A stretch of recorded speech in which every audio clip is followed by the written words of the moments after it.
क्या आपके घर में सब कुछ होते हुए भी मन बेचैन रहता है? हो सकता है शायद वजह आपके आसपास की एनर्जी में छुपी हो। वास्तु शास्त्र के अनुसार यदि घर का संतुलन पंच तत्वों के साथ मेल नहीं खाता, तो जीवन में थकावट, तनाव और असंतुलन बना रहता है। नमस्कार, स्वागत है आपका वास्तु केंद्र में।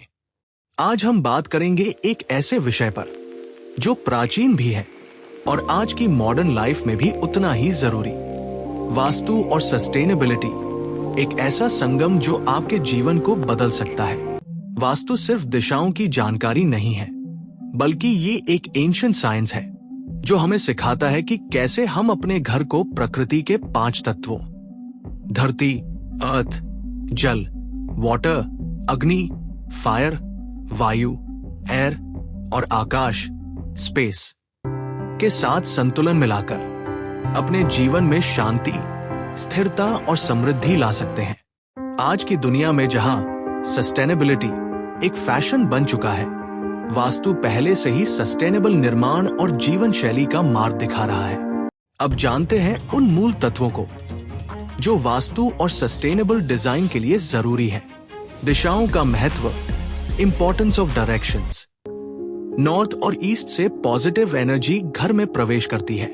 साउथ वेस्ट और वेस्ट स्टेबिलिटी और प्रोटेक्शन का भाव लाते हैं। घर की प्लानिंग इन्हीं गुणों के अनुसार होनी चाहिए।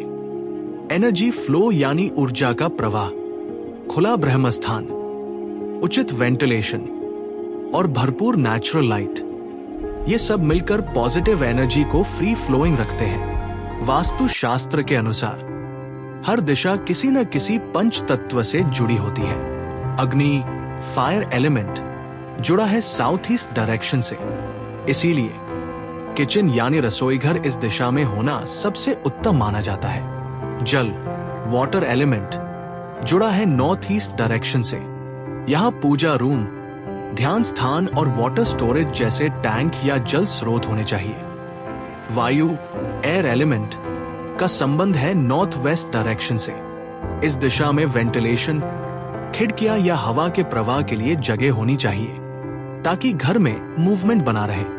पृथ्वी, अर्थ एलिमेंट जुड़ा है साउथ वेस्ट डायरेक्शन से, यह दिशा स्टेबिलिटी और भारीपन का प्रतीक है, इसलिए यहां मास्टर बेडरूम होना आदर्श होता है।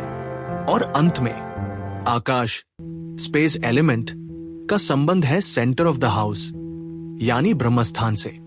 यह स्थान हमेशा खुला, स्वच्छ और हल्का होना चाहिए, क्योंकि यहीं से पूरे घर की ऊर्जा बहती है। पंच तत्वों के इस संतुलन से ही एक घर संपूर्ण रूप से सुखद, ऊर्जावान और समृद्ध बनता है। अब जानते हैं घर का स्ट्रक्चर वास्तु के अनुसार कैसा हो। मेन एंट्रेंस नॉर्थ, ईस्ट या नॉर्थ ईस्ट में हो।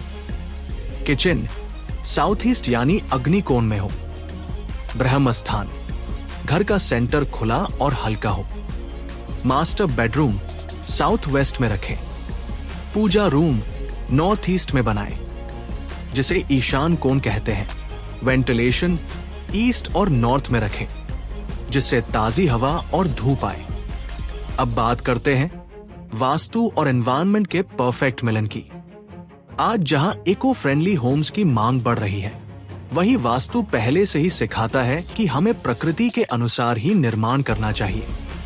कंस्ट्रक्शन के लिए बैम्बू, मिट्टी, काऊ डंग, पत्थर और रिसाइकल्ड मटेरियल्स का यूज करें। जल तत्व के लिए रेन वाटर हार्वेस्टिंग को अपनाएं। अग्नि तत्व को संतुलित करने के लिए सोलर पैनल्स को लगाएं। वायु तत्व को शुद्ध करने के लिए तुलसी, गुलाब और हरियाली से सजाएं। वास्तु का मूल संदेश है, धरती से लिया है तो लौटाना भी सीखो।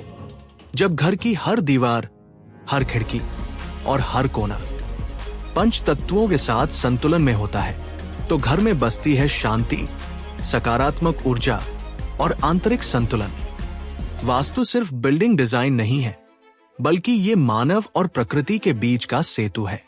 अब निष्कर्ष पर आते हैं। वास्तु प्लस सस्टेनेबिलिटी एक ऐसा घर जो सिर्फ ईंट और सीमेंट का नहीं, बल्कि सकारात्मक ऊर्जा का स्रोत बन जाए। ऐसे घर में रहने से तनाव घटता है, स्वास्थ्य सुधरता है और समृद्धि स्वाभाविक रूप से प्रवेश करे। तो अब समय है वास्तु को अपनाने का।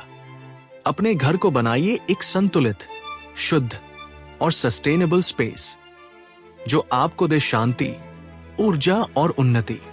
अगर ये वीडियो आपको पसंद आया हो तो इसे लाइक और शेयर जरूर करें। कमेंट्स में बताइए आपने अपने घर में कौन कौन से वास्तु परिवर्तन किए हैं। और हां, चैनल को सब्सक्राइब करना बिल्कुल मत भूलिए, क्योंकि हम हर हफ्ते लाते हैं वास्तु और जीवन शैली से जुड़ी शक्तिशाली बातें।